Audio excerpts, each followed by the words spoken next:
have.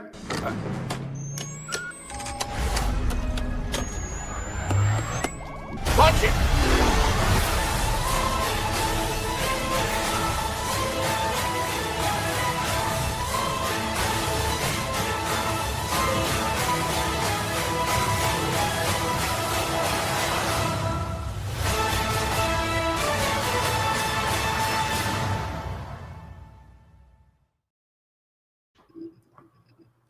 Now, Evan was looking away that whole time. That was a custom Hyperspace intro that was playing. That was custom? That was custom. That was all Ben Solo themed, and you didn't see shit. Oh my god. A long time. Oh no. That is so fucking funny. I'm running. Play it back at the end of this. Play it back. Playing it back right now.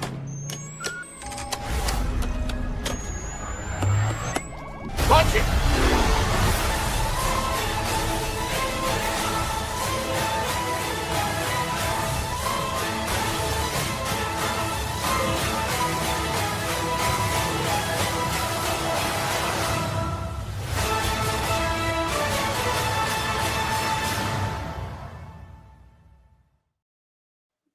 Remember what they took from you. That's pretty badass. Yeah, my dad's texting me about this show called Task. But anyways, phenomenal edit, Nathan, as always. How long did that take you? Hi. What's up, Sonia? Hello. It wasn't bad. But I have a hey, student named Sonia right now. Very smart kid. maybe it's Sim 1. Same one. They I don't found know me. how, but they found me. Oh shit! Run Oh, for it, shoot. Marty. Man, great to be back. Fucking love Star Wars when it's great. And I hate it when it's not. So we're here to talk about the Bandu Grogu trailer that we haven't, right? Let's go. You know what we got instead of Evan. I've been dormant for 6 years. He's back. I mean, I've always been prevalent in my love, but this is it's suddenly real again, and clearly from the outcry, it's all the same. Nothing's changed. We're still here. So I was listening to a podcast. If people don't listen to What the Force, great podcast. They're phenomenal. I'm gonna copy what they did real quick. Nathan, where were you? Or I'll tell you where I was when December 2019. I was going through it with Trust. I wrote a rewrite, and then I got drunk and blacked out, and it blew up. Remember that? That was hilarious. But yeah, I was going through it December. But yesterday, when this news dropped, I was on my way from Chicago, leaving, and I still have my notifications up, and I just got a DM, and I'm like from our main group chat. I'm like, I wonder what that is. And luckily, I had to stop for gas because gas is super expensive in Chicago. It's like $4. It was like $4.50 or something in Chicago. I mean, what the fuck? Like, this makes no sense to me. So I just kept on driving, getting further and further and further away from Chicago. I was almost on E, and then I finally found a gas station that was like $3.10, $3.15. I was like, okay, I'll pay that. Even though it was like $2.99 in Cincinnati. Anyways, I park. I'm getting my gas. I look at my phone, and I start losing my mind. I'm like, I thought it was like discussing fish or something. I thought it was a joke, but I'm like, wait, this is real shit. Adam Driver. The reason we're here today, guys, Adam Driver. Yeah. With Steven Soderbergh, however you want to say it. Yeah. Wow. Pitched a Kylo Ren story called The Hunt for Ben Solo. I kid you not, The Hunt for Ben Solo was pitched. Wow. So I was here, but I was I must have been like cooking or something, not creatively, just literally, and I missed like 2 hours of this being online. I think I opened the group chat because the first thing I do open Twitter was like, oh, there's just an unread, let me go in, and I'm just like scrolling through, and like I see like Adam at the top, and I'm like, okay, it's Adam Project, let me see what's not the Adam Project, but Adam Driver project. Let me see what's happening. And then it was like Benzo, and I was like, I triple checked you. I was like, is that disgusting fish? Let me fucking click that. It's 1.2 mil. Okay, that's them. Okay, so Evan, I de-aged to 20 like, last night. Even like so late while I was going to bed. I'm just like my whole timeline was flooded with this, by the way. And Oh, I'm just hell like, yeah. and like tweet after tweet I'm reading, and I'm just like, oh my god. It's kind of like, it's weird, 'cause on the one hand I'm like, why the fuck do we have this? And on the other hand I'm like, but like, is there a possibility that we can get there? For sure. Let's break this all down. So let me go through the quote from Mr. Adam Driver himself, who was doing press again for his Jim Jarmusch film, Father, Brother, Sister, Mother, whatever it's fucking called. Same director. He did. Adam Driver was in Patterson from Jim Jarmusch, which I liked. I didn't love, but I liked it. But anyways, for press, he's talking with the AP news outlet. And Driver, the thing that makes it so interesting is that, yes, he was asked about Star Wars, I think. I forget what the leading question is here. He's talking about making films, about character and story. His film, Father, Mother, Sister, Brother, deals with like character and story, whatever. But he also talked about, like, again, Hollywood trends. And this is kind of like what was, on his mind, which again is crazy because Adam never talks Star Wars like willingly. Like for the longest time, I just assumed he was okay with the way Ben Solo died. Yeah. Like most, we have John Boyega's perspective about like how he was cool with Finn's story and Tross. I don't really like it, but if John Boyega likes it, that's your prerogative. That's cool. So I figured, like, we don't hear much from Adam at all. Yeah. Did he like it? Maybe. He had no dialogue in the last 15 minutes of the movie. I don't know why he would like that, but yeah, you never know. Remember the closet. The iconic closet. So this is under a Star Wars near miss. So he talks about how, quote, I always was interested in doing another Star Wars, says Driver. I had been talking about doing another one since keyword 2021. Kathleen Kennedy had reached out. I always said, with a great director and a great story, I'd be there in a second. I loved that character and I loved playing him. And then it goes on to say, Driver says he took a concept to Soderbergh. He took a concept to Soderbergh for a film that would take place after The Rise of Skywalker. That movie culminated in Ren's redemption and apparent death. Driver had undertaken the trilogy with an arc in mind for Ren that inverted the journey of Darth Vader. Reverse Anakin Skywalker. We've been talking about it for years, guys. Man. As the trilogy evolved, it didn't play out that way. Dara felt there was unfinished business for Kylo Ren, or as he was known before turning to the dark side, Ben Solo. Then Soderbergh and Rebecca Blunt, producer, outlined a story that the group then pitched to Kennedy. Lucasfilm Vice President Carrie Beck, we love Carrie Beck. I don't think she's there now anymore. And Lucasfilm Chief Creative Officer Dave Filoni. They were interested, so the filmmakers then pulled in Scott Z. Burns to write a script. Driver then calls the result one of the coolest expletives. He said fucking fucking scripts I had ever been a part of. We presented the script to Lucasfilm. They loved the idea. Guys, Filoni loved the idea. Kathleen, Carrie Beck, Lucasfilm loved the idea, which isn't shocking. Lucasfilm loves a lot of the ideas that have been good ideas for the most part in recent memory. They totally understood our angle and why we were doing it. Another big plus. They understood what was happening here. They understood the story was not finished. Driver says, we took it to Bob Iger and Alan Bergman, the devil spawn. That's not part of the quote. That's just me. And they said no. They didn't see how Ben Solo was alive, and that was that. Quote, it was called The Hunt for Ben Solo. It was really cool, but it is no more, so I can finally talk about it. Soderbergh in a statement said, I really enjoyed making the movie in my head. I'm just sorry the fans won't get to see it. Disney and Lucasfilm declined to comment. Wow, wow, wow, wow. A lot to dig into with that quote alone. Yeah. So this makes sense for a connection. Adam and Soderbergh worked together on Logan Lucky. I still need to see that, but great heard movie. nothing but fantastic stuff from all my friends. Yeah.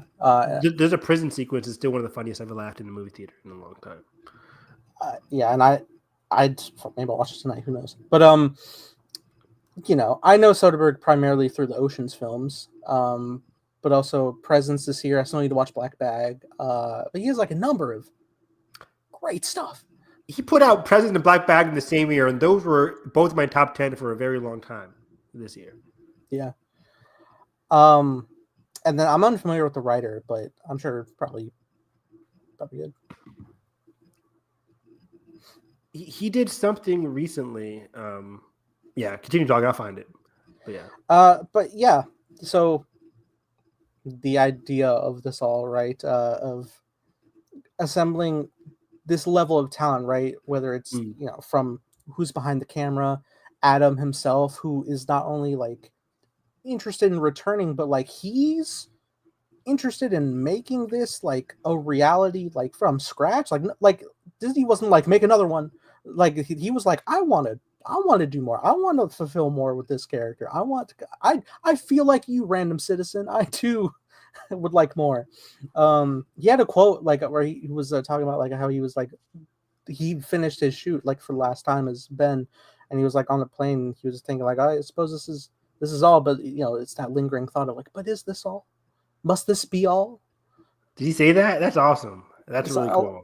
I'm paraphrasing, but you know, yeah, he was in that mindset. So especially like if you're going from like Tross release December 2019, he probably ended up filming way before that, but you know, going into like these ideas of 2021 is very compelling. There's a lot of like the ideas of like the development that we're getting into, but like, again, the fact that like Kathleen Kennedy and Dave Filoni were both like, yeah, this sounds great. I would absolutely like to do this. And this was also mentioned in the What the Force when they were doing their episode, but like surely it cannot be a coincidence that they're like, yeah, we're going to be running this Rey film. We're going to be doing this. And then at the same time, they're looking at this and there's not going to be any cross section. That's not physically possible. That's not possible. They're both post-Tross.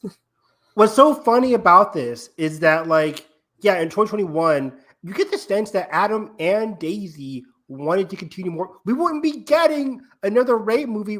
Daisy wouldn't have walked out onto the celebration stage in London in what, 2020? That was 2022, right?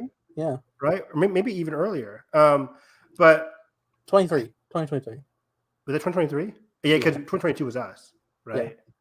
Yeah. That was like LA. Yeah, and then it was 2023 was London, and then 2025 was Japan. Was this year? What? Japan was this year? Yes, it was. Yes, it's been a long year. Holy shit. We're toward the end, so. But yeah, the fact that Daisy wanted more from the Rey character, the fact that they were getting a possibly like Rey trilogy. We know we're getting the Rey film, but there's already talks about the X-Men producer. What's his name? Nathan. Doing the Rey. Simon Kinberg. He's doing a post-Tross trilogy that's been discussed. It's most likely going to include Rey. I'd be surprised if it didn't. And around the same time, the articles were saying that, like, yeah, Lucasfilm wanted to continue more with the Rey character. There's rumors that Rey could appear at the end of Starfighter in 2027 to set up her film as well. If that is the case, if the kid that Ryan Gosling is transporting in the movie is Force sensitive, it could make sense that he's transporting him to Rey, or at least that Rey is referenced. If they don't want to remain separate, Rey's going to be referenced in that movie. But regardless, the fact that like Daisy thinking about her character at the same time, Adam was, again, this is 2021. The timelines align. The Rey film, not to say that like I wasn't as confident that Adam Driver would be in the Rey film. I felt like, given the director's words and what Daisy was saying, it felt like a Rey solo movie with most likely like Finn, if anything, from the sequel trilogy, Finn and maybe Oscar or whatever. Yeah. But it felt like more of her journey becoming a new Jedi Master. BB-8 at least. BB-8 at least, right? They could give her a droid or something. But Anthony Daniels, step up. Anthony's like, what? I'm ready. He called me now, please. I'm kidding. We love you, Anthony. I very much get the vibe that Anthony Daniels is like, sure. Like, I don't think he's like. You think he's jumping? I don't think. I don't think he jump. I don't think he's pines for 3PO, but like he has no malice. He's like, absolutely, sure. Okay, yeah, I get it. Yeah. But yeah, so like, I never felt like Adam would be in that movie. But I would have loved it if he was. And most importantly, I felt like if we're getting Rey stuff, a sequel to Rey's movie seems very like it has to include Adam, or at least that Adam is ever present in her movie or in her story. Like they're literally a dyad. You don't leave off a trilogy scene. They're a dyad. It don't make anything of it. And specifically for me, the reverse Anakin part of this is so fascinating, right? Where the reverse Anakin started off as a good-natured boy, corrupted, falls to the dark side. Ben Solo also started off pretty good, but also in terms of the trilogy structure, it was reverse Anakin in terms of him starting out evil, connecting with Rey, finding love, and becoming good again at the end. But the heartbreaking part, and I think that Adam realizes it as well, was like, I was pitched reverse Anakin. Reylos were saying it since The Force Awakens. People were in the trenches in 2016 calling it reverse Anakin because it was just the layout was there. With especially J.J. Abrams calling this a fairy tale, Beauty and the Beast, etc. Beauty and the Beast is like from beast to man, from darkness to man. And the fact that Adam's like, yeah, we didn't get my reverse Anakin. We stopped like 2/3 of the way there because my arc towards redemption was in Tross, but I didn't say anything. I didn't do jack shit in Tross. I tossed a lightsaber to Han Solo, which is the best scene in the movie. I tossed it into the waters of that random planet. I go to save Rey, do some cool shit, save the love of my life, die in the process, weirdly enough. I said ow. I said ow. Nathan, you're right. He did say ow. I stand corrected. But he didn't do jack shit. I'm getting heated right now. I'm getting sweaty. But like, he didn't do jack shit. The story is not finished. His soul is not rested. There's still more to be told here. And this is the same Star Wars that, like, going back to like, how did he survive? Bob Iger's stupid quote. Granted, I'm not expecting Bob Iger to watch season 3, episode 5 of the Clone Wars where Darth Maul comes back. He probably doesn't even know that happened. It's funny, right? Because like, I doubt this dude is keeping up with every MCU entry. There's no shot. He's not. He's definitely not. But those have more. They did have more box office protection than Star Wars. Not so much anymore. But okay, even if you didn't watch the Clone Wars, Bob and Alan, don't question I can't get behind. And the story group approves this. Why? Yeah. That's the part, Nathan. I'm not getting behind. And granted, Adam knows more than me. He was at the meeting. He's probably across the table. I can see Bob saying like they didn't understand how he was alive, and that was the end of it. I don't think that was the end of it. I think that was one part. How is he alive? But I don't think Bob was like, Adam, it doesn't make sense how he's alive. I'm canceling it. No.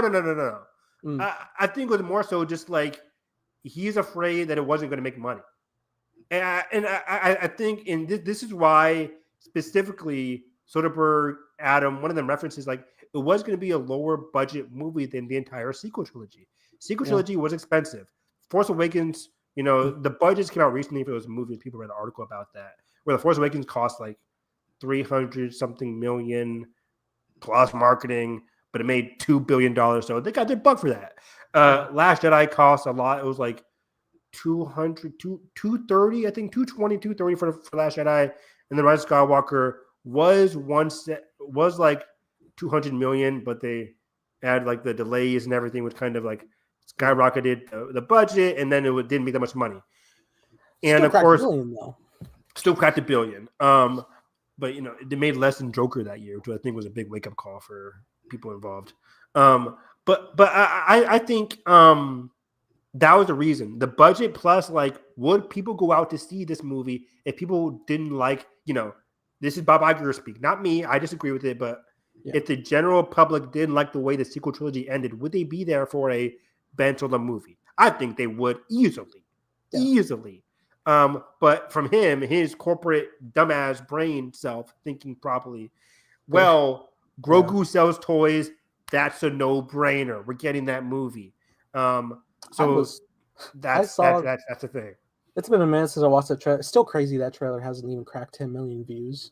That's wild. That's that's weird. Is it 10? I can't. Is it 10 million on a different? Not on the Star Wars YouTube on the Star Wars it's channel. Like 9.5 million. It's been 4 weeks. I gotta look up Mando and Grogu trailer. I watched. It's been a minute since I saw that trailer. I saw it again in front of Tron Ares. I think I'll have a fun time, but at the same time, I'm looking at it. I'm like, how did the visuals look so small? It looks small. It looks like a TV movie. Yeah, like the rooms feel like I'm still cramped in the volume, and I'm like, how the fuck? There's a Coliseum, but like I'm seeing like a very close up shot of Mando on like a robot or something, or like he's like in the caverns and he's like shooting at something, and it still feels close quarters, and I'm like, everything's so tight in this. Even like the wide shot of the AT-ATs on the cliff, I'm like, you're showing it to me in a medium shot, and like, I don't know, it's weird. The visual language is odd. I like Jon Favreau as a director, but I am taken aback by like where we are like visually, and I don't know if this is to be as sprawling as they're pitching, like it's on the big screen, but is it for the big screen? John hasn't cooked since season 2, episode 1 of Mandalorian. That was a blast. That was great. But yeah, so I'm just like, I think that was it from Bob's point of view. But once again, I can't get over this. The fact that Adam brought this to Soderbergh, and I looked up Scott C. Burns. Scott C. Burns directed and wrote The Report from Adam Driver, which was in 2019. Okay.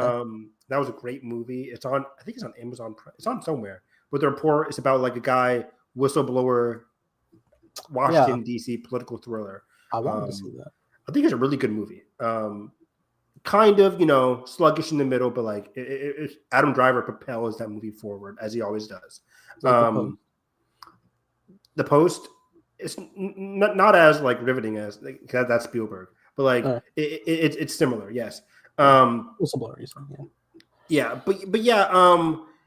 So you can tell Adam had a great time doing that movie. That was a very well received movie. He brought that to his guys, to Soderbergh and to Scott C. Burns. The fact is like, hey, I had a comfortable time working with these people. Yeah, I don't think that says anything to anybody else he's worked with. Course. But I think it's just like, hey, these guys have like a very like interesting creative eye that will be different and fresh, and they know how to work affordably. Exactly. We know, and it's funny. Somebody on Twitter said like, we all know Soderbergh's Star Wars movie would be like a 6 out of 10 at best. And I saw that. I was like, people are like, oh, I agree, but it still would be better than most of the Star Wars movies. So I'm like, yeah, okay, come on. But even if you take something that is like so like lower scale as something like Presence this year, the camera work from the point of view of the Spectre is so creatively involved that I'm like, no matter the range of scale that we're going for things, I think Soderbergh can absolutely hit the mark.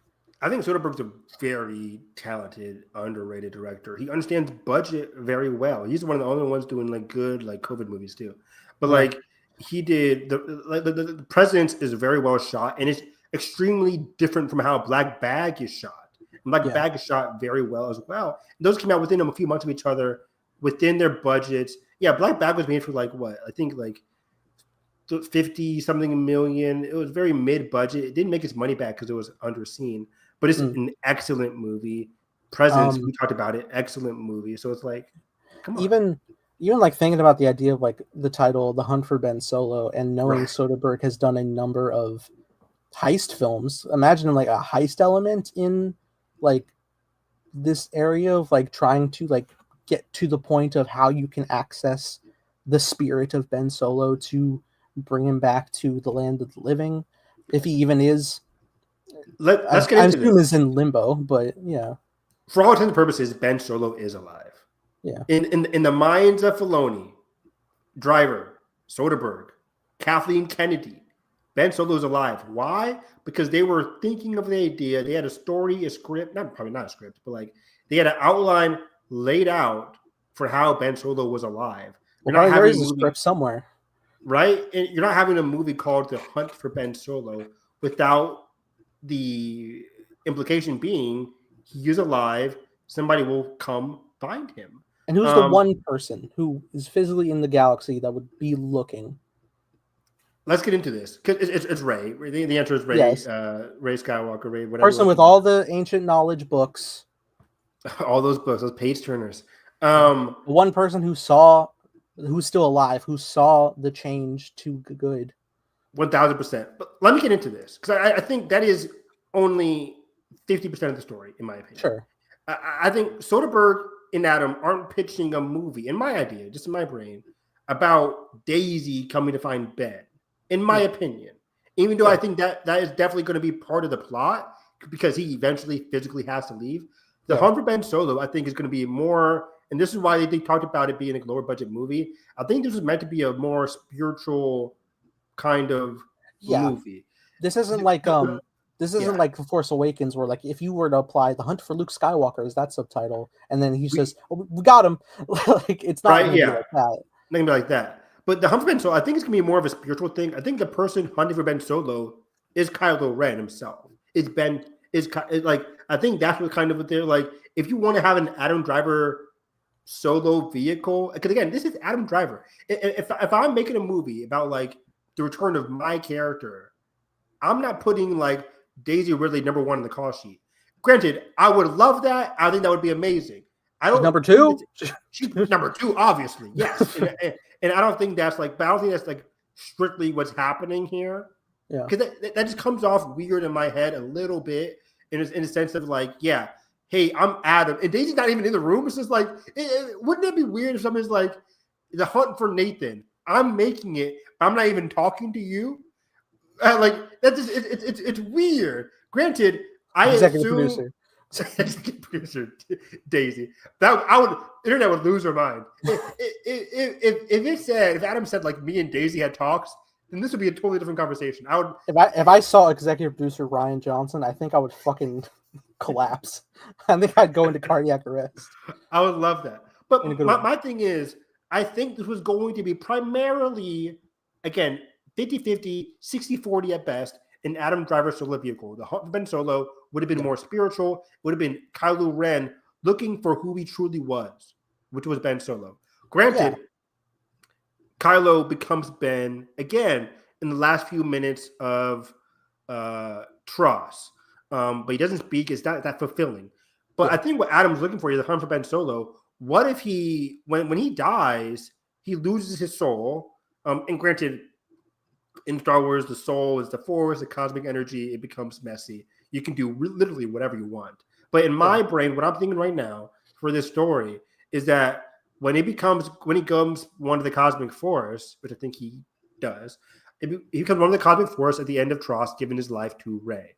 Yeah. I think he forgets who he was. I think this movie, he forgets who he was, and he has to search for himself again. In the sense of like searching for himself, in terms of searching for his inner self. In that search, he's realizing the error of his ways. You get your classic redemption story as his character who is floating in the cosmic force, whether he's in the world between worlds, whatever you really want to call it. He's in the cosmic force. He's in something. And he's slowly but surely remembering his truer self. And along the way, Rey feels that Ben Solo is still alive in that other realm. Again, world between worlds, etc. And Rey can it might be too heady, but like the idea of like Rey's vision, The Force Awakens, but like stretched out. Yes, sounds completely. like such a amazing fresh concept. I think and it's not too weird, right? Because I can't say nothing's too weird in Star Wars. Dave Filoni has proved that with wolves traversing through portals and shit. But like, you know, everything that Ezra did in season 4 of Rebels is on the same level as this, where he literally sees Ahsoka from years in the past and brings her to the present. Like, you know, that kind of stuff is not that weird if you're thinking about the cosmic sense of just a person. Oh, I'm alive, but who am I? And then he goes through his memories, becomes who he truly was, and at the end of that journey, Rey saves him. Or maybe somebody else realizes that Kylo's alive and is also on the lookout for him and Rey's to fight them. You never know. Yeah. But like, and I think the whole concept of the dyad would be such a important piece to it all. I can very much see like the whole crux of it being like he made the sacrifice for Rey, but and granted, the rules for the dyad are so open to work in whatever screenwriter's favor because it's so fresh and new. You can do anything. That's what makes it so cool. It's a dyad. Yeah. What does it mean? I fuck if I know. Like, it can mean anything. It can mean powerful anything. Together is what it means for me. But I could very much see the idea of like he transferred all of his energy into Rey to revive her and save her, and he does the traditional Force Ghost passing on, but because he's a part of a dyad, he's like tethered like an anchor to her, so he can't like fully cross away.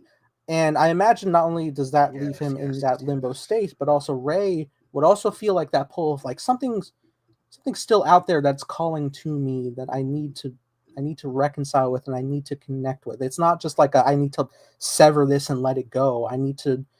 This is a part of me and I need to find it. She feels incomplete. This is big Kingdom Hearts energy. I'm gonna spoil something a little bit, you know, but like in Kingdom Hearts, Sora is a very important character in that concept. In this universe, Sora can hold the hearts of many. It's very cheesy, but it works. And he has the heart of another character.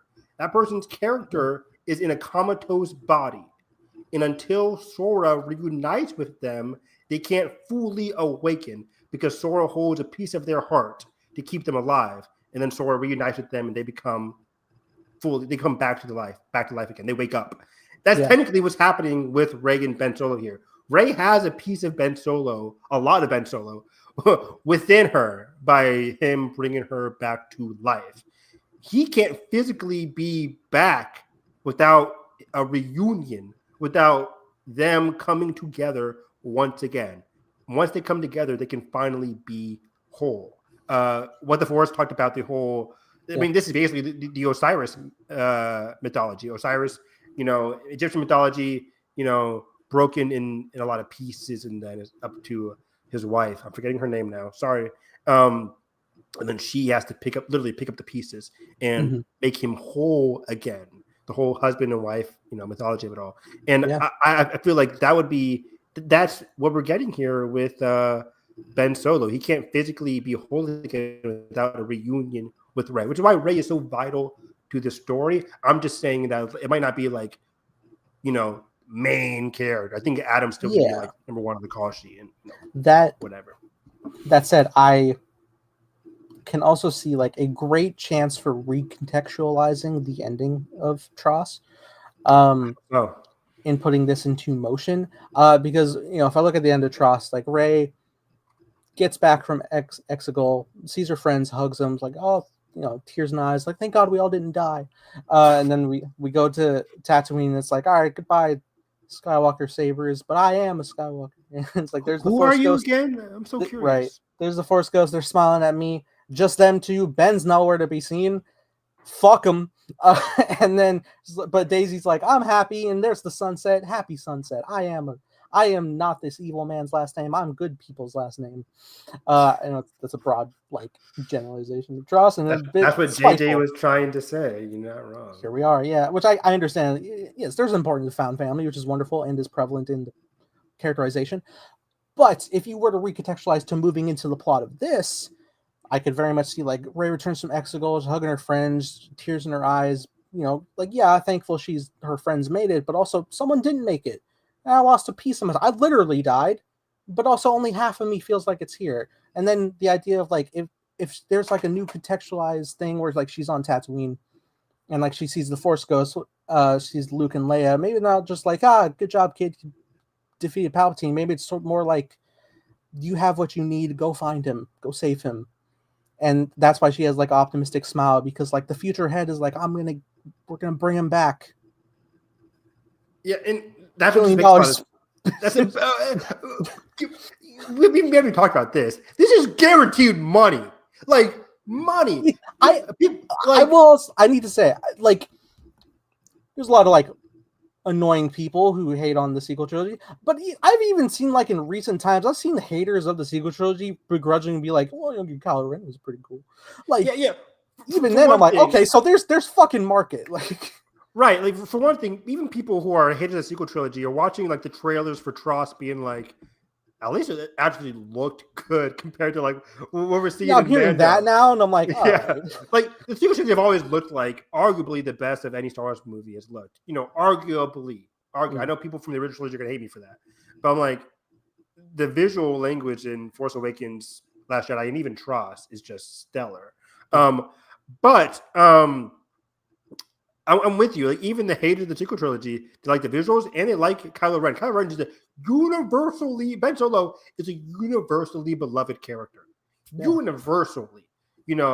Unfortunately, you're never going to have people universally loving Rey for misogynistic reasons a lot of the time. Yeah. But Ben Solo is a universally beloved character. White man. Two together. Right? White man. My white man. But them two together, too, was also universally beloved. What's the best part of Last Jedi for a lot of people? Them throne room sequence. Yeah. Granted, you get some haters there, but like for a loud majority of the people, it's the throne room sequence. Yeah. The best part about TROS, them two fighting on Exegol together, the whole bam, let's go, let's hear it from the back. They love that shit. That was such a great tee up, only like off the cliff. Like, what? Crowd goes crazy every time. So it was incredible. And yeah, so them two together is just easy money, easy marketing. It's just like, it makes a lot of sense. If Bob Iger is willing to green light a Rey movie, but not green light. Oh, so far. So Bob Iger, green light a Rey movie with a director a lot of people have not heard of. I forget her name right now. Chandra something. A Rey movie with Daisy, unknown director, that gets greenlit. Adam Driver movie. I love Daisy, but Adam Driver's more profitable, famous. Adam Driver, Soderbergh, a proven director, iconic director. I'll say it, iconic. Ocean's trilogy director. Lucasfilm approves it. KK approves it. Filoni, your creative officer, approves it. And that doesn't get made. And I saw Jeff Snyder saying, Jeff's going to be Jeff. But he's like, are you guys surprised Iger isn't greenlighting a $200 million Adam Driver solo movie? This thing wasn't going to be $200 million. No. This thing could be 150 at best, if you want to take a look at Pixar. But like 150, because most Pixar movies are 150. Or you can do like 100 million. This could cost as much as like whatever Mando and Grogu is making to make, honestly. So maybe even less. We don't know the story completely. Yeah. But yeah, they did describe it by like, this was going to have a lower budget. So from the budget, from the story, from the creatives behind it, it just makes a lot of sense to greenlight this project. But the fact that Adam Driver's talking about it in the sense that like, it didn't happen, so I can now talk about it, hence like the NDA of it all. It's out there now. Yeah. A lot of people, Nathan, are bringing up the Ryan Reynolds Deadpool of it all. Do I think Adam is that like smart? Let me rephrase. Adam smart. Is Adam conniving enough? Is this his plan, you mean? No. As much as I wish it was, I'm going to push back on most fans. I know it's fun to be like, yeah, Adam totally knew this was going to happen. I don't think he did, but he loves the character. He knew what would happen. He knows fans love the character. Yeah. Again, as what the Force have explained, when a lot of the Reylos pitch their money together to support Armed forces. Exactly. That made a lot of money. He made a video talking about how he loves the support from the fans about his character and how he loves the character too. So we understand how fans love the character. He knew what kind of reception it would get. Is this going to move the needle? Is this going to move the needle for Bob? I sure as hell hope so. I think this is like money guaranteed. Put this on the front burner, whatever you call it. Right now, Bob Iger's Instagram comments are being flooded. Are they really? They are not maliciously either. It's just they're just like, we would. Bob Iger's an Instagram. I didn't know either, but apparently he does, and that's amazing. He's getting the most engagement he's ever seen. Like it trails back to at least like 5 posts. People are commenting, and his most recent one especially has like, I think it was at like 200 comments. It's at over like, it was at 1,300 earlier when I checked. It must be bigger now. Oh my gosh! It's all like hashtag Ben Solo. It's hunt for Ben Solo. We want to see Ben Solo. All these different things. I wrote one. I was like, look, man, I openly saw Endgame and No Way Home a bunch of times. I will see this movie 10 times. Oh my god! Because I know they'll listen to fucking money. So I'm like, yeah. I'm there every time, all weekend. All weekend. I would, I said this about Tross. I saw TOJ like 5 times, but I said that Tross I saw 4 times opening weekend. But like, I kid you not. If there is an Adam Driver movie, I'm there every day of the fucking week. I'm there the release day, and I'm never leaving the theater. Like, I have A-list now. Hey, I think it says something that like when Tross came out, I was like, I'm ready. I got 5 tickets for opening weekend. I'm going all weekend. I'm going. And then I was like, I think I'm gonna cancel my Saturday. Like that's a problem. I do kind of wish I didn't, but like at the same time, I was emotionally there. Like that's where it got me because of my love for the character of Ben. So like if they make this movie where it's central him and like he's brought back and he's well off, I'm there all weekend. Yeah, I went Thursday, Saturday, Sunday, and most of that after my first one, I was like, okay, maybe it's not that bad.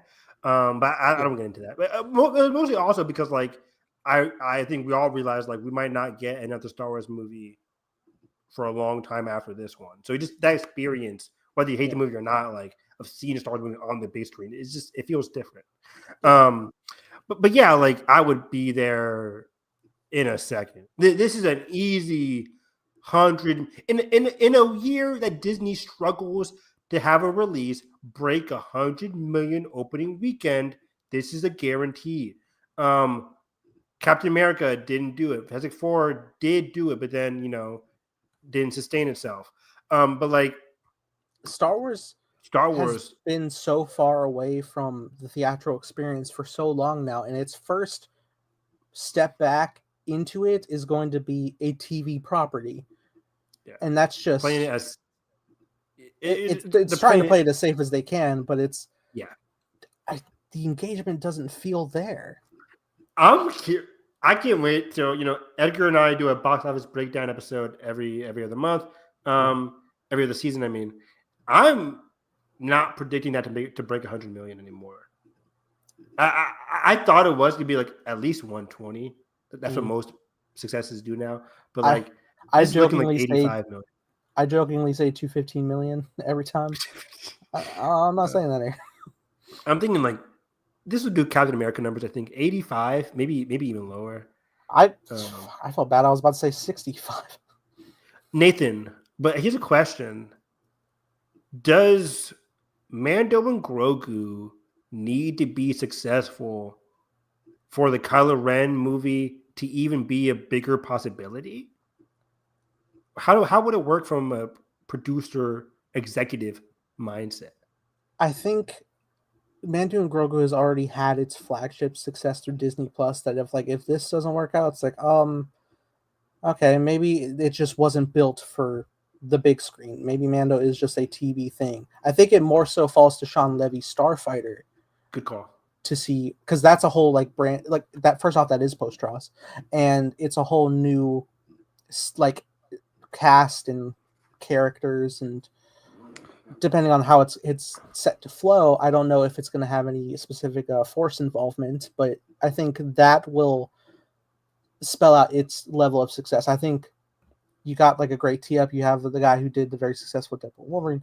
You have Ryan Gosling, who is an even like bigger fan favorite now in like the wider scale of general audience. That I think it tees itself up well, but also I think it's also important for the creatives to know that like no matter what the quote reception, positive or negative for the sequel trilogy was, all of them made $1 billion. All of them did. All the $1 billion. Granted, every single time. That was a different theatrical landscape. That was pre-COVID. But this is like in the year 2025. I think this is the guarantee to make over $500 million. Yeah. It might not do that well in China, but neither did Superman, and that did like $600 million. Like I think this theoretical Star Wars movie does Superman numbers at least. This does $600 million, which would be a hit. It would be a hit. Sorry.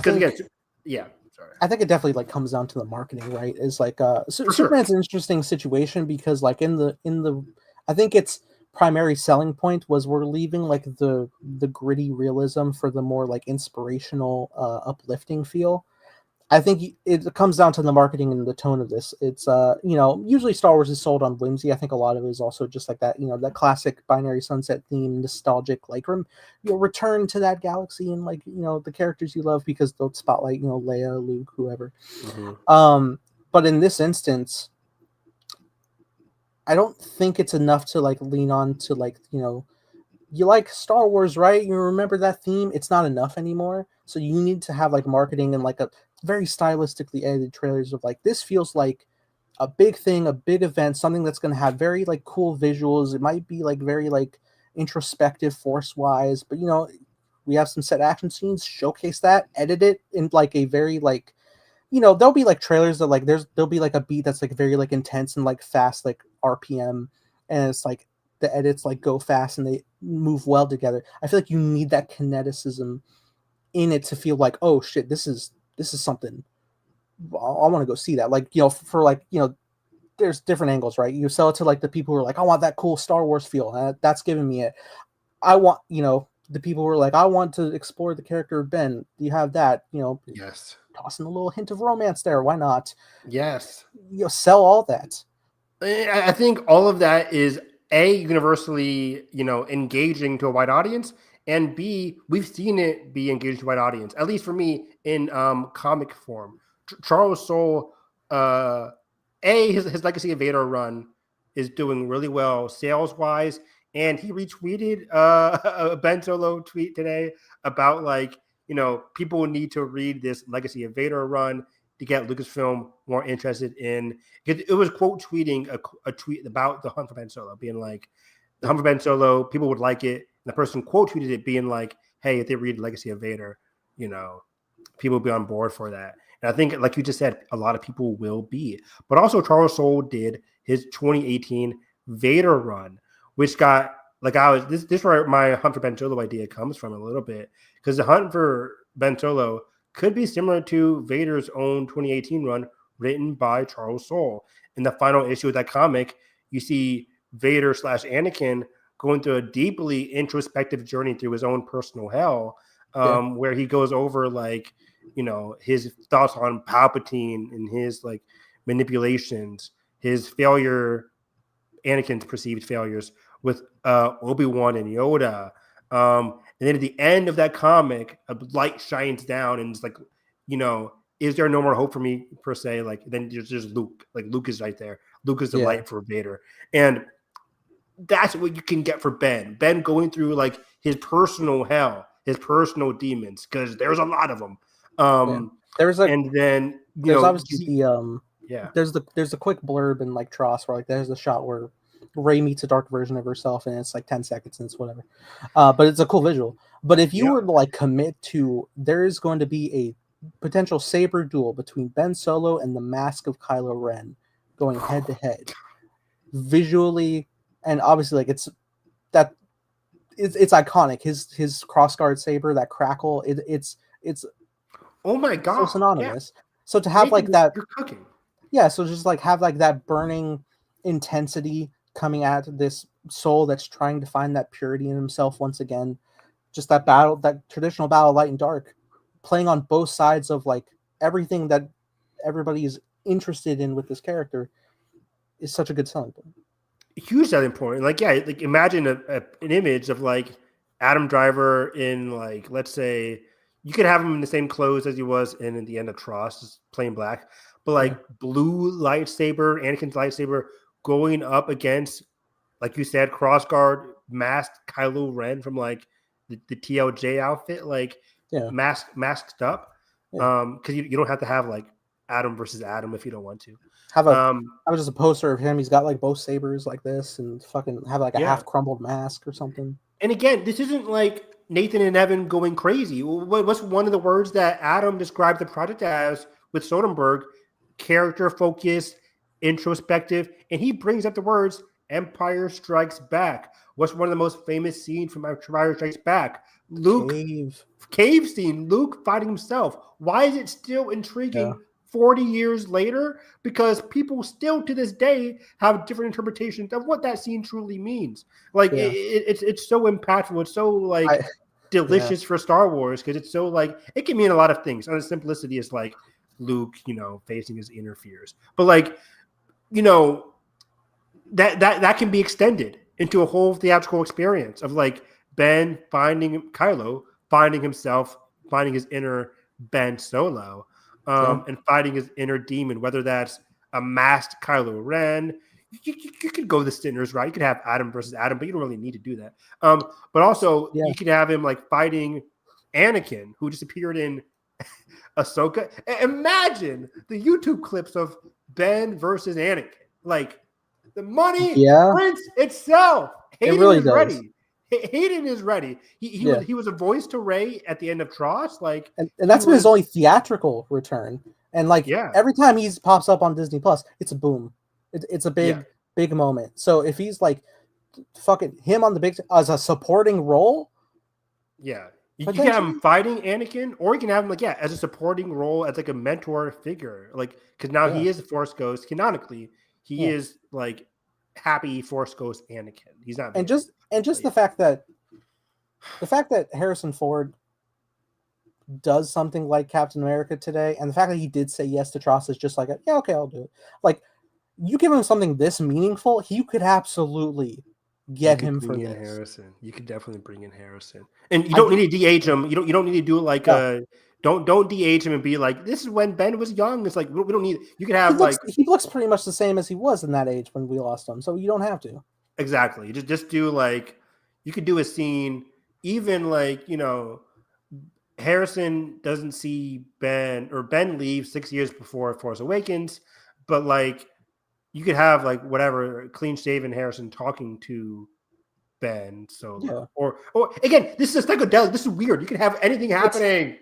That's the funny thing. Is like, and that doesn't need to be a situation like, I'm watching Han as a Force Ghost. No, you could have like Ben dropped into a memory of a scene somewhere, and not to say it's going to be like a young Harrison, but like it could just be like one of the last moments before they departed in their youth, because Ben's not like so young comparatively, right? So. And if you did want to have a young Han Solo with the kid Ben, you can cast any white kid. But like for young Han with a like imagine young Han, you already have a young Leia, what's her name? Her daughter. Blanking on her name. It's Billy. Lord. Billy Lord. Yeah. Billy Lord and Alden in a flashback scene with a young Ben Solo. Who would be upset about that? Like, come on. I mean, I don't know if I trust Lucasfilm to not do the deepfake, but because like, what's more expensive, the aging technology or casting Alden and Billy? I guarantee you, Billy Lord isn't costing that much. Love you, Billy.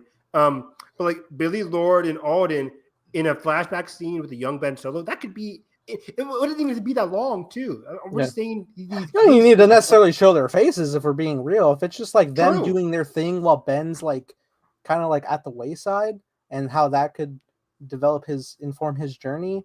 Yeah, you could have voices or whatever. It would be so impactful, just like see it like from like the child perspective, like the waist down, kind of like how Spielberg films like E.T. Like you only like you see like the mom's face, but like everybody else is just like it's an adult, you don't know. That's so true. And they're talking about all these important things, like the Jedi Order, the Senate, shit like that. Back to smuggling, all these different things, and you just have Ben here caught in the middle of it all, hearing the whispers of Snoke or whatever. Oh yeah, speaking of Chewie's easy. That's just a suit. I think what's it called? Homeboy Snoke would be a very influential figure in this too. Not you, Palpatine, but Snoke, not Palpatine, Snoke. Because regardless of what happened, like I'm very voice inside your head. Fuck off. Like what we saw visually was Snoke being the voice inside of his head. So you can bring back, even though I do love you, Ian McDiarmid. Bring back Andy Serkis as Snoke. I mean, that'd be more impactful. He did die to Kylo Ren's hand, but like he had deep scars even before the events of TLJ. Yeah, it showcasing the kickoff that led into everything. I think you get like a pretty like informed idea of what Soderbergh was going through from the letterbox entries he has for revisiting the saga. I have them listed here. Go on, yes. Tell the audience. Which, for the record, he was viewing these until December of last year. So I think we're like within the last year of this was some form of pre-production. Which is why I said, when I was quoting the article at the beginning of this podcast, I said, Adam pitched this since 2021. It wasn't canceled in like December 2021. It was starting in 2021. It could have lasted 4 years. We don't know how long it lasted, but yeah. It could be on, sure. But yeah, the fact that the idea was alive. Yeah. For that long. So yeah, just like looking in like the recent developments, as of February of 2021, he went to revisit The New Hope, which like I feel like that's a classic for anybody. Just be like, what was the original thing that made Star Wars such a pop? I find it interesting then when you get to a little later in February 2024, he watched Phantom Menace and Return of the Jedi back to back, kind of like seeing like a start and finish. And if we're I think there was a great idea to like, let's examine the story of Anakin and see how we can flip it on its head. Because, you start off Phantom Menace where we find him, Return of Jedi where we leave him. Reverse and then Anakin, to that, right? Yeah, and then pretty much like the next day he was like, okay, let's circle back to Attack of the Clones. Let's see like what Anakin was like. That was like the bridge between like the innocence to not. Yes. And then sometime later in September, he watched Empire Strikes Back. And then December was the big heavy hitting of revisiting the saga. He revisited A New Hope again at the beginning of December. And then towards the end of December, he watched the whole prequel trilogy in succession. And then he even went on to watch Solo, which I find even more intriguing of like, imagine like, you're framing the youth of Ben Solo through like how his father was mirroring like that idea. That sounds so captivating to me. Yeah. And then talking about a heist movie, right? Yeah, and even to that point, he after Solo he watched Rogue One, which isn't effectively a heist movie, and I'm sure he would have brought his own flair to that. It just seeing like how heists have been in Star Wars this far, and how he would plug it in here for his own flair. And then he hit up A New Hope once again after that, and that's it for that. But like he was like very like focused, I think, on the whole idea of like the Anakin journey, how we've seen the progression from dark to light, and how they can rework that, the whole traditional feel of Star Wars in and of itself, going back to the youth of Han Solo, his father, and the whole ice element that Rogue One has. I think it all blends together to create the idea of like this would have been a very involved, introspective, and thrilling caveat of storytelling. I totally agree there. Did he not watch Force Awakens and TLJ? I thought he watched those two. Did he not? From the logs I'm seeing, it looks like he watched those back in like 2016, 17 around their releases. Okay, when they were released. But I'm also sure he would have like touched on them and like discussed that at length with Adam as well. And they probably wanted to even create like a more, and he probably wanted to create an independent feel like separate from the sequel trilogy, so it felt fresh. True. Because that is encompassing its own element that we're trying to like bring something fresh here. Yeah, he's not making an episode 11, right? He's making a Adam Driver Kylo Ren solo movie. But yeah, like you bring in like the highest element there, and again that gets to the point of I think we talked about like Kylo Ren's arc there, but yeah, I think if Rey was involved in this movie, I think she would have a very compelling journey too. Because I don't think it necessarily needs to be about like a part of me is missing. I need to go find them. That's gonna be the impetus. But I think she's also dealing with a lot of difficulty of her own, right? And part of this is probably gonna be handled in a Rey Solo movie, but like having the whole Jedi Order on your back alone is mighty difficult. Still fairly young as well. Still very, very young. Around the same age as Luke was when he had the Jedi Order on his back. Honestly, if we're time jumping a bit, I can imagine she's probably Ben's age now, to like 29.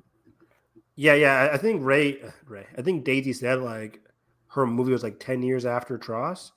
Right. Which would make her 30. How old she is now in real life, like 30. But like, but like, that would connect with she'd be the same age as Ben Solo. Would it be funny? Does Ben stop aging if he's in? I think he does. I think he would bridge the gap. Would that end the age gap discussion that people had? It's hardly that bad of a gap. It wasn't that bad because like when the Force Awakens came out, Rey was like 19, 20-ish. Right? I'm pretty sure the final ages by the end of Tross is 20 to 29. 20 to 29. Would it be 20 to 31? I think 29. I think Ben, from my understanding, Ben is 29 by Tross. Okay. So either way, 10-year time difference, 9 or 10-year time. That's the same time gap as Han and Leia for these idiots out there. Like Leia was like 18 and Han was like 28 or whatever. Oh, it's to say the actors are older than, like, Daisy's older than that age. 100%. I'm sure at Force Awakens she wasn't, but like given the time frame of the movies, she's aged up. I think in TFA she was like 22, 23. But either way, I think Daisy's journey is going to be about like having the difficulty of restarting the Jedi Order and dealing with those internal pressures on top of her looking for Ben Solo. Now, if that gets handled in a Rey Solo movie, I don't know what her journey would completely be about outside of just looking for Ben. It has to have more substance than that. Yeah. But I think it'll be interesting. Maybe she goes, we always want more characters going into more like Indiana Jones archaeological stuff, looking for historical artifacts, trying to find Ben Solo again. Just that journey alone could be very interesting because in Star Wars case, there could be a lot of like hurdles towards like, what if there was a cult, an angry cult who was guarding a temple that she needs to go find Ben Solo? Like she has to fight them or like, negotiate with them. It could be very, very, very cool and interesting and funny. It's just like like the diet itself could just be the overall key to having the true balance of the Force that we keep soughting for in every era of the galaxy. Exactly. And the beauty of it is like, balance is always so hard to achieve. But the beauty of it is just the simplicity of it is hard to achieve balance in the Force, whatever. There's always going to be conflict regardless. But Rey and Ben, just them saying like, we can handle it together. We can help grow an order together. Just that the effect of saying we'll work together towards a higher goal of balance. That's all people want, right? Whether it gets achieved or not in the movie, just the goal of like, we'll work together. Kind of like Return of the Jedi. It's like, we defeated the evil, yay. Most people were like, there's probably going to be more conflict in the future. But the fact that Luke was with his found family, they were going to work together for a bigger goal, that was out there. And that made for a great conclusion. Tross didn't make for a great conclusion. If you're also looking for like a central conflict to oppose Rey, you could like have something where like word gets out that our Jedi Protector of the Galaxy, Rey, is trying to revive the evil Kylo Ren. Like, we can't allow this. And then there could be like potential pushback, like a small rebellion of itself trying to prevent that. I don't know. Something I'm just pitching, but political thriller-esque, right? It's like, we had Bloodline. People figured out that Leia was Vader's daughter, and that kind of crippled her social capital, and that you could have that kind of like tug of war there. Because a lot of people aren't going to agree, so that's going to have some ripe conversations. Yeah, just a couple things. There's a graphic designer on Twitter who did some designs for the movie. and they did confirm like this this movie would have been fucking sick. So wait, pause. Wait, yeah. like worked on this movie, Hump Ben Solo? They did art for the Ben Solo pitch that they had It's on Twitter. Retweet this. I did retweet it. The user is at Bobby, just spelled normal Bobby. They are a graphic designer. They said, I did a design sprint for the Ben Solo pitch, and I regret to inform you the movie would have been sick. Rip. That's crazy. I'll find it. But that's amazing. That's that's amazing. I want that so badly. I want to see the art. You posted on like a fucking vision board. So there's concept art, there's dialogue, there's an outline. It's out there. So now the question becomes, as we start to tie down here, Nathan, what are your possibilities here? I think we both want like film. This has to be a film. Adam Driver's in on this. This is the thing, right? I think I gauged like a comment you may have had on Twitter, but like, okay, if this was an animated series, which is also something we've like pitched the idea for a long time as well. It's like, wouldn't that be great to see like the young Jedi era of Ben in the Luke Academy, or something like that.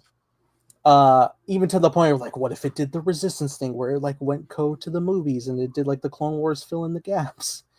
Obviously that would be wonderful, and you could do like a lot of stuff and like the visuals. But I'm just of such a firm thing that like, novels are great, comics are great, and I love seeing the stories develop and continue for Ben and flesh out. But I am so driven by the way Adam performs his role, and it was just a small sample really we got of Ben Solo 100% by the end of the cross with him. Again, no lines.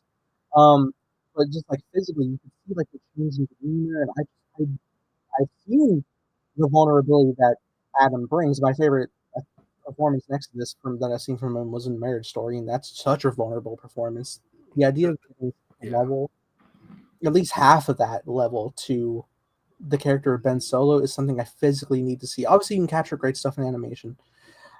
Even if he did return to do that voice, like obviously he could bring it. But like I want to look in the man's eyes and see the pain he feels. I want to see the euphoria he feels. I want to see it all. I completely agree. I think film is the utmost priority. If you can't do the film, like a single film is great. Hell, we could do a trilogy if you really want to. But a single film would be great. That's just it for me. Yeah, I kind of like coil at the idea, but if it's all I could get, Marvel does special presentations that are short, even like that. Those are like, short as hell, aren't they? They absolutely are. They're like an episode of TV. They're like 40 to 50 minutes. Yeah, I can't do that. It's definitely too short, but I'm also like, if that's physically all I can drag out of Iger, like, fine. But I want a movie, man. Yeah, Adam wouldn't do this if it was like a special presentation for Disney Plus. Yeah. But yeah, that's like final bargaining chip thing. That'd be final bargaining chip for sure. Like animated series has like the most freedom out of anything. Yeah. From Lucasfilm. That has like the highest possibility of happening, like an animated series of this happening. Easily could happen. But I'm with you. I need Adam. I need to see Daisy. I need to see their eyes. I need to see them physically transported here. The reason I don't say that they could do like an animated series like a Kenobi or Andor or Ahsoka, I just don't know Lucasfilm's confidence in live action Star Wars TV shows in the future. Yeah. I just don't know where they're at. They've had such a difficulty in budgeting those. Exactly. They canceled the Acolyte season 2. We don't know what's after Ahsoka season 2. That's for me. I'm going into Ahsoka season 2 next year being like, that's it for Ahsoka. I'm not predicting a season 3 of that show. Mando and Grogu isn't getting a season 4. They have a movie coming out next year. That could go into a TV show, but I doubt it. But like, so until we hear next year, or I guess 2027, right? From Celebration or something, I just don't know the confidence in Disney's Star Wars live action TV shows. Even if you want to go into Marvel, what's their confidence in Marvel right now? They're having 2 movies. They're having Doomsday in 2026 and Secret Wars in 2027. Yeah. Like, they're not having any movie besides those 2 in the next 2 years outside of Sony's Spider-Man movie next year. Yeah. Right? Like, it's just 3 movies. Even the development of the shows, they're playing the hits, right? It's like we're doing another season of Daredevil, might do Jessica Jones. Sequel. Vision Quest is the 3rd part of like a Wanda story. Yeah. So, and those are also established characters since 2015. So, exactly. I think the only other original one is Wonder Man. They're kind of dumping that in January, right where Echo was dumped. Granted, this looks better than Echo. But it's just like you can tell they're just like we got to hurry this up. It's been in development for like 3 years. So I don't know Disney's confidence in their live action storytelling if it's not like Percy Jackson. So I'm just not that sure that TV show is going to happen. And again, I don't think Adam signs on to do a TV show. I just don't think he does it. Sure. This isn't like Apple TV or HBO Max where it's like, okay, they can get like Jake Gyllenhaal to do a TV show. They can get like John Hamm to do a TV show. Apple really is doing the metric that like Disney physically could do, but because they make so much, is the fact that like Apple is so financially big that they can like do these, and it's like we may not even get like that big of a return, if any, but we're building up a quality ass catalog that we will have all of that backlogged. It's the same way with like YouTube success. It's like you can't just like bank on like virality again and again. It's like you're gonna have like small things, but when you have something that does hit and then you have others like it built up in the backlog, that's what builds up your audience and subscribers and wanting to tune in for more. And that's the beauty of Apple. They get like big Rebecca Ferguson. You want your show? Here's Silo. Idris Elba. Here's a show called Hijack. It's getting another show. Like John Hamm. Here's your show. Seth Rogen. Here's your show. Big creatives, big talent. Get your show. Good. Does it stay long? Here's a Tetris movie. Taron Egerton. He's a Tetris movie. You have 2 limited series. Like they give a lot of stuff to like big actors and big like good pitches. Anyways, but so like I just don't think Disney would be down for that. I'm not confident in that. So again, movies makes the most sense, but they canceled that. TV show makes a little bit of sense, limited series style, but I'm not confident in how they're doing. Animated series makes the most sense. Me and you both would rather prefer the live action with Adam. And then lastly, publishing books. That could definitely easily happen next year. We haven't had a Hyperspace hype episode, but we didn't announce that at New York Comic Con. They announced their next slate of books in 2026 summer. We are getting Star Wars Legacy, which is about Rey, not post Tross, post TLJ, about her partnership with Leia Organa. It looks very, very exciting. It's going to be actually. I have a quick. That in Resistance Rising, or that whatever the book was. Resistance Reborn. Yeah. Is that what you're talking about? I think so yeah. With Poe. Yeah, that was set between 7 and 8. Yeah. Is that primarily focused on Poe? That was primarily focused on Poe, but also features like Wexley, what's his name? Snap Wexley, yeah. Snap, yeah. But yeah, Star Wars Legacy, like this looks it's written by Madeline Rowe. Follow Rey and her new master Leia Organa on a quest to mend the storied Skywalker lightsaber. If you look at the this is bad. But Rey, Leia in the brightness. In the center. Oh, let me see. In the center. Whoops. Oh, there we go. Yeah. Bingo. In the center, Kylo Ren, Ben Solo. Madeline confirmed we are getting perspectives from all 3 characters. Rey will be a perspective in the story. Leia will be a perspective. And she talked about how the big elephant in the room is that, like, I kind of just shut the door figuratively and literally on Ben Solo post TLJ. How does Leia feel about that? How does Rey handling that emotional baggage?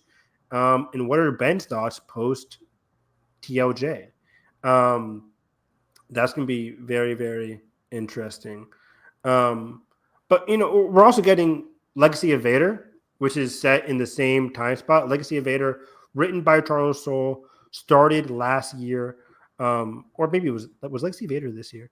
But either way, Legacy of Vader, this is about Ben Solo right after the events of The Last Jedi as well. I mean, and that comic is getting very spicy too. Rey just saw him, and great. I haven't caught up on the comic, but I got spoiled. But there's this new net of Ren who kissed Kylo Ren. I know, crazy. Yay. And Rey saw that via her Force vision. So it's like, this is wild. The Fix write themselves, right? So that's my interpretation. That's people told me. So like, I haven't read it yet, so I need to read it and catch up. Has Ben met the spider alien from the old concept art? Has he? No, I'm thinking of Anakin. But has Ben? No. What does that alien do? Does it have like clairvoyance? Ben did go back to Mustafar in the first couple issues. But he went to Vader's castle and he found the guy in Rogue One who was like who was helping with Vader's pod thing. Has arrived. Yeah, that guy. He has a whole discussion with that guy because that guy has been with Anakin for so long, and he takes Ben through a trip down memory lane, leads him to Tatooine and to other places. Ben basically going through Vader's memories, being like how he became who he is. There's also a romance book by Ashley Poston, Eyes Like Stars. It's the first line in Star Wars' first official romance novel. It's got a lot of controversy. But either way, that's just me saying how there are narratives being written about Ben, about Rey, set during the sequel trilogy. A book came out today with Finn that's technically post-Tross, but Alex from Star Wars Explained said it's 85% set in the past. How Finn and Jannah reflect on themselves being stormtroopers rather than it taking place after Tross. I think the pitch for the book was this is a post-Tross story as Finn and Jannah grapple with their histories as stormtroopers and they deal with stormtrooper rebellion shit. But it's mostly them just having memories of them being stormtroopers. It's still interesting. I'll still buy the Audible for it. But yeah, I'm just saying the publishing initiative is still talking about the sequel trilogy. Adam is talking about the sequel trilogy with his movie. Daisy is always talking about the sequel trilogy because of her movie. So it's out there. Daisy wants a movie with her. Adam does as well with his characters. There's a possibility. The Hunter Ben Solo makes a lot of sense. I tweeted out yesterday, it's crazy how WB greenlit The Hunt for Gollum, bringing back Ian McKellen and other characters, with no hesitation.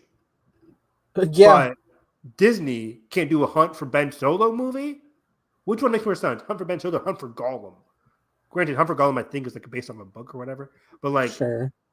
Hunt for Ben Solo is just writes itself. Come on. And if Lucasfilm agreed to it.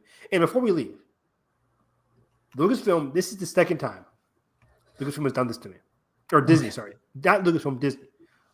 Lucasfilm canceled The Acolyte. And, Evan always talks about The Acolyte. Yes, I am! Because I'm pissed. I'm still pissed. Still support SaveTheAcolyte.com in the description. Save the Acolyte, baby. Let's go. Let's go. Make it happen. Because Lucasfilm wanted to do that prior to Acolyte airing in June of, was it last year? 2 years ago? I would love if this happened and it's successful enough, I would love if they maybe took a step back and all right, well, what else are they interested in from this new stuff? And they see Acolyte support and be maybe we could refinance this and like whether it's like a whole other like new production title to lower cost or whatever, like whatever, just continue the story. Well, it was funny about before I get back on that, like lowering costs. Mando and Grogu, Jon Favreau talked about lowering costs with that. Adam Driver talked about lowering costs with his movie. Like they know that they have to lower costs for these Star Wars movies. Yeah. Why can't they lower costs for The Acolyte? We knew that was expensive, but they could just lower the cost. But what I was going to say though is that like The Acolyte was being pushed prior to the show season 1 coming out. Tons of reporters were like, yeah, there was rumors, a lot of rumors about like a writer's room being developed for The Acolyte season 2. There were scripts being made, writer's room being like made for season 2. Leslie Headland had planned a season 2. The finale obviously showcases a hint for season 2 with Yoda, Plagueis, and Osha and Chimera like looking at the future. Never comes to be. Disney cancels it, which is, again goes into like the whole Disney not having faith in their TV shows. So I'm just like, The Acolyte, you failed me there. You can pick yourself up with the Ben Solo stuff, Disney. I've been hurt before, but I'm willing to engage with this Hunt for Ben Solo stuff because it seems like it still could be a possibility. I'm not being delusional. It could still be a possibility. The Acolyte, I will say though, I wouldn't mind that. I don't need that to be a live action TV series. I would love to see everybody return. But I'm willing to acquiesce for The Acolyte. I'm willing to acquiesce, like, give me a book trilogy. I'll be fine. That would be a fun animation. That would be a fun animated series, 1,000%. I'm good with animation or books for that one, 100%. Hunt for Ben Solo, give me the movie. Give me. I don't want anything else but the movie. Look who's on your wall right now. Right, the goat. The boy. Those are maybe the best character posters ever. So good. Oh my so god. Good. I do want to say in regards to, so we're at a point, right? If we are in the Ryan Reynolds strategy era of, hey, I put this out here. Go on. Do you want it? Like we need to have like vocal outcry, right? I'm hashtagging everything with Hunt for Ben Solo. I'm making it. I'm keeping it in there. Yeah, absolutely. From what I heard, I didn't see the pros, but like from what the Force was saying, it hit number 3 on trending. Insane. And that's just like on a whim, right? Yep. So that happens. There is currently a set thing to gather on Friday, October 24th, around the time of 8 p.m. Eastern, to run the hashtag Hunt for Ben Solo hashtag, where people will be posting art, different like fix memes, edits, whatever you have, whatever you want to engage with, just fueling the love for this idea, this project for Ben Solo. And it's all going to be under just as well a fundraiser for the Palestinian Children Relief Fund, that's incredible. That's amazing. I'll definitely be contributing to that. So, we're going to keep the hashtag running like forever, but especially like all together, October 24th, Friday, 8 p.m. Eastern, be there, do it. Just even if it's just like one quick little hashtag tweet, just add to the fire to get noticed that Disney's making a bad mistake to just leave this on the cutting room floor. Please let this happen. Iger's, I don't know. I doubt I'm sure he has a social media manager, but I'm sure the manager would be like, your comment sections are destroyed over this. It's so interesting. I just feel so much anger, but also like it's hard. Like again, I was gut punched when The Acolyte got canceled. I was like, oh my god, Ben Solo's gone, Acolyte canceled, Mando and Grogu on the way. But this news just like brought me back to life, Evanescence style. I feel rejuvenated again, even if the words were he canceled it. It's like the fact that Adam was fighting for it for a long time with Soderbergh. It was an idea. Lucasfilm now knows about it. I feel like if it's not soon, eventually we will get the continuation of this story. Ben Solo is alive. He will continue in some form. Hopefully, once again, for the millionth time, hopefully it's a movie. But I think whatever way, we will see Ben Solo again. The Lucasfilm, Kelly Kennedy, especially Adam Driver, they know that it's not the end for his story. There's still more to be told. So, yeah. Just as well, it's always like a hopeful thing if anything comes from change.org. But presently, right now, there is a petition that can be signed for greenlighting the hunt for Ben Solo, and it was just made within the last day, and it's already about to hit 1,000 signatures. So hopefully, it just keeps on skyrocketing up, and just like all the, and it's not always a guarantee that like the change.org is like the sole thing that's going to change everything, but like it being one piece of the greater outcry of like, please give us this. Yes. Then it's all for good cause. And again, I just think Star Wars movies are in such a flux right now, right? Like for all they talked about with like the Rey movie, the Dave Filoni movie, and James Mangold's movie, like until I see cameras hitting the screens, all three of those movies could be delayed for a Ben Solo movie. Or, if they're smart, they can just combine the Ben and Rey movie into one movie. Yeah. That could be a thing. There's an A and a B plot right there for you. I mean, I wouldn't mind a fucking part 1, part 2, but I mean that would be the most ideal. Like, if you want to keep the Rey movie, who's been working on it for a longer time than this Ben Solo movie, like keep the Rey movie. The Rey movie could be its own thing, and then the Rey movie could lead into a Ben Solo movie, which could lead into a whatever Simon Kinberg's do. Like, come on, guys, let me in the room. Let me in the room. It's not hard. Rey movie 1 year, the next movie the Ben movie. After that, start the next trilogy. Am I ludicrous here? Like, golly, they could be two separate movies and they could still easily work together. Like, come on, they both will make bank. They will. Yeah. But yeah, listen to the creatives behind the acclaimed animated series Time Blazer, please. Oh yes. 6 seasons under our belt that you know of. And yeah, just come on. Also, we are free looking for talent agencies to represent. Yeah, come on, Netflix. Come on, Apple TV. We're the next John Hamm. Give us. Come on, Lucasfilm or Disney. Yeah. Help. Maybe if we say Rick Riordan helping you write this, then they'll be on board with us. Yeah. I do feel like obviously like the big thing that they're going to listen to is like, is there money behind this? Is there money to be made from this? And like, yes. And like, I will, and I even like pitched the idea of like jokingly a plan, but also a real thing. Like if you re-release The Force Awakens for a week in IMAX for its 10-year anniversary, because we just did it for Sith and we just did a re-release of Way of Water, re-release The Force Awakens. And if people are turning up and it's doing a nice like little influx from a little re-release, I feel like that's enough for you to see like, oh, there's a pulse here. Yeah, Revenge of the Sith did a lot this year alone. So yeah, there's always room for Star Wars. Always more room for Star Wars for sure. Like if a Revenge of the Sith re-release can do like 25 million, however much it made, like a new Star Wars movie set with the last Skywalker Ben Solo. There's room to be made. There's money to be made for sure. Yeah. Release it for the Thanksgiving week. Have it be a holiday release engagement for people to tune into.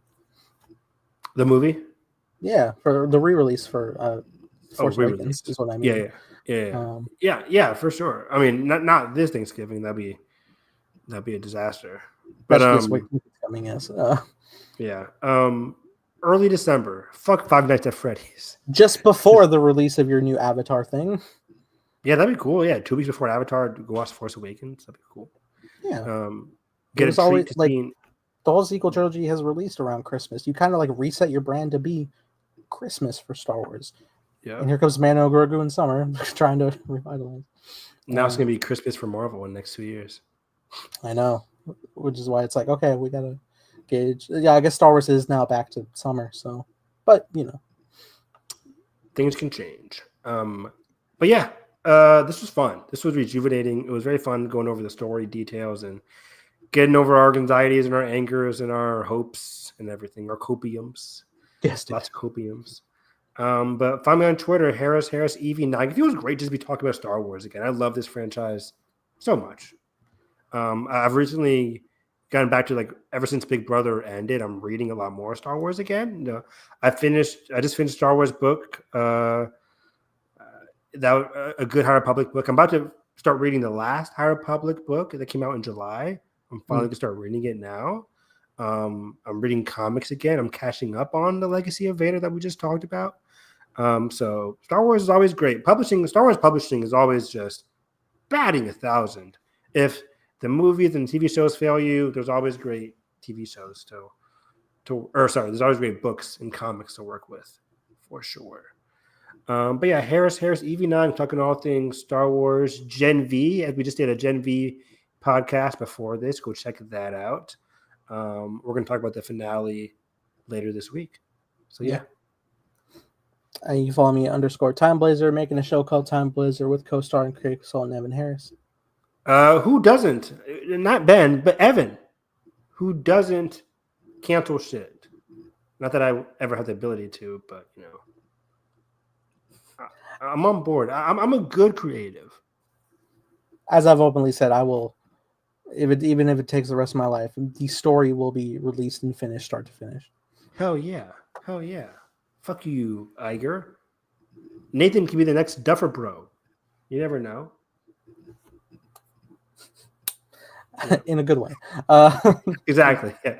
Don't take 20 years between seasons. Yeah, I'll try my best. Or I'll make movies. Exactly. But otherwise, yeah. If you enjoyed this, make sure you like button, subscribe already, ring the bell. Hashtag the hunt for Ben Solo. Keep it going. Keep it vocal. Be respectful. That's the key thing. Can you play the intro again before we leave? Could that be the outro? Yeah, let me see if I can. I don't know if it's too late. I doubt it's too late. But if I can set it as the outro, I think I can. Let me just hit it right there. If you can, that's okay. That was just really cool. I liked it. Yeah, man. Especially because I watched it the first time, of course. You know. Here